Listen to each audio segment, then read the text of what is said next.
Hi అండి. నమస్తే. జీవితంలో ఎక్కి వచ్చిన మెట్లని, మనం నడిచి వచ్చిన దారిని ఎప్పటికీ మరవకూడదు.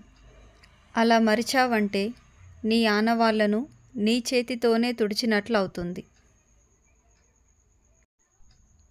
హృదయంలో మాలిన్యం లేకుండా హాయిగా ఉండే జీవితం ఒక బాల్యం మాత్రమే. చేయగలను అనుకుంటే ఆలస్యం చెయ్యకు. చేయలేను అనుకుంటే ఆలోచన కూడా చెయ్యకు. కండబలంతో బండలను మోసేవాడి కంటే గుండెబలంతో బాధ్యతలు మోసేవాడే నిజమైన బలవంతుడు. అడవిలో ఉన్నాను కదా, నన్నెవరు గుర్తిస్తారు అని ఏ పుష్పం వికసించటం మానదు. అలాగే నీలో ఉన్న ప్రతిభను ఎవరు గుర్తించటం లేదని నీ పనిని ఆపకు. గుర్తింపు అనేది ఒకరు ఇస్తే రాదు, ఎప్పటికీ అది నీలోనే ఉంటుంది.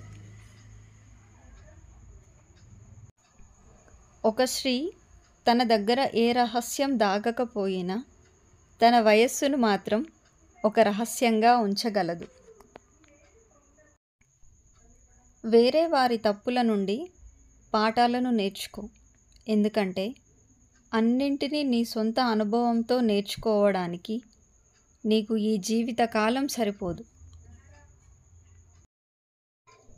మనం ఎవరి దగ్గరైతే ఎక్కువ సంతోషంగా ఉంటామని అనుకుంటామో చివరికి వారే మనకు ఎక్కువ బాధలు కలిగిస్తారు. నా వీడియో మీకు నచ్చినట్లయితే please like and subscribe. Thank you.